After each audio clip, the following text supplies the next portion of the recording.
우리나라의 교육열은 우리 내부에서도 과도하다 평가받습니다. 모든 일에 양면성이 있듯 이러한 뜨거운 교육열에도 두 가지 면이 있을 겁니다. 한국의 성공에 대해 분석한 외신들을 모니터링하다 보면 인적 자원의 우수성을 성공 요인으로 꼽는 경우를 흔하게 봅니다.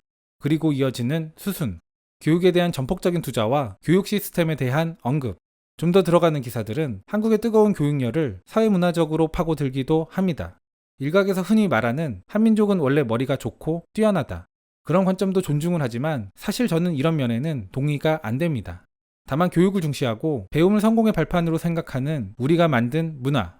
이것이 뛰어난 인적 자원을 만들어낸 원동력임에는 틀림없다는 생각입니다. 반면 과도한 교육열은 많은 부작용도 불러오고는 하죠.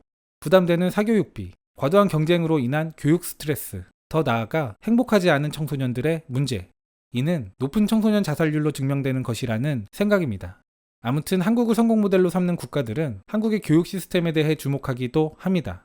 몇 달 전 우크라이나 일간지에서는 교육면 전체를 할애해 한국 교육 시스템을 조명한 기사를 내놨습니다. 제목은 한국의 교육.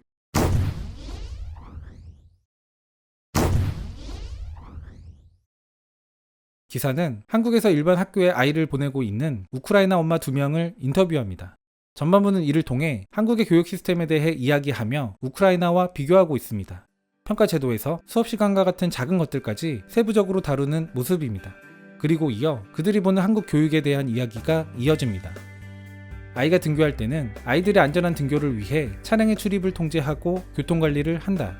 자녀를 학교에 보낸 부모는 학교 운동장에 입장할 수 없으며 오직 학생만 들어갈 수 있다. 문 입구에는 경비원이 있다. 만일 학부모가 학교에 가야 할 일이 생긴다면 경비실에 서명하고 패스를 받아야 한다. 하루 종일 학생들은 학교에 있으며 외부인은 어느 누구도 허용된 경우를 제외하고는 출입할 수 없다. 학교 자체에서는 휴대전화를 사용하는 것이 엄격히 금지되어 있다. 어린이가 전화를 해야 할 경우 교사를 통해 할 수 있다. 그렇지만 일반적인 한국 학교의 모습은 첨단을 달린다. 한국의 수업에서는 개인별로 할당된 태블릿을 활용하기도 한다. 학교는 컴퓨터 활용 능력을 비롯한 현대기술과 관련된 모든 것을 개발하는데 많은 관심을 기울이고 있다. 기사는 많은 부분이 통제되어 있다는 서술을 합니다. 다소 느슨한 우크라이나 교육제도와의 차별점을 부각하는 것이죠. 우크라이나는 아이가 결석을 하는 것에도 별다른 제재가 없습니다. 교권이 바닥에 추락했다는 한탄이 한국 사회 여기저기서 나옵니다.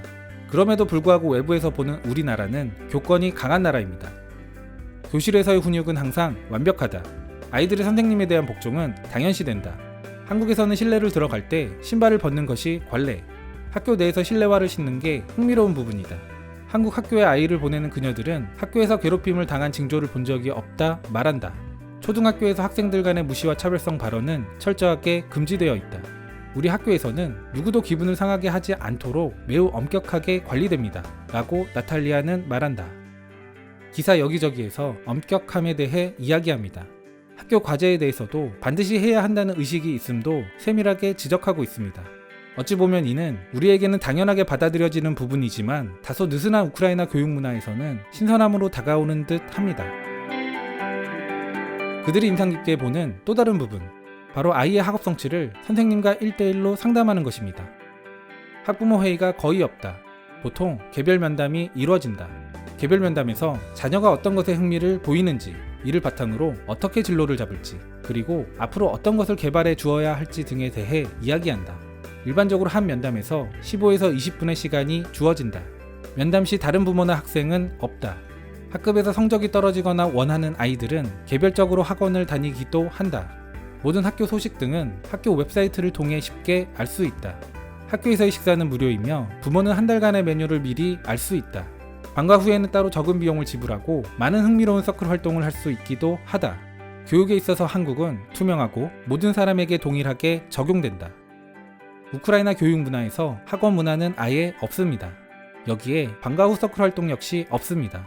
물론 개인 교습이 있기는 하지만 우리와 같은 학원 문화는 아닙니다. 기사는 그들에게 신선하게 다가올 수 있는 이런 하나하나의 모습들을 소개하고 있습니다.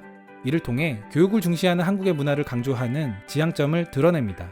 결국 이 기사는 한국 교육 시스템의 긍정적인 부분을 강조함으로써 교육에 대한 사회적 관심을 환기시키려는 의도를 보여줍니다. 이런 이유 때문일지 몰라도 기사는 지나치다 싶을 정도로 한국 교육의 긍정적인 부분만 짚었다는 생각이 듭니다. 개인적으로 한국의 교육은 개선되어야 할 부분이 많은 분야라는 생각입니다. 교육 분야는 날카롭게 비판을 하는 분들도 많죠. 다만 이는 한국인들이 갖는 교육에 대한 높은 열정과 관심, 이 때문이 아닐까. 적어도 그러한 열정과 관심은 긍정적인 것이지 않을까. 그런 생각도 해봅니다.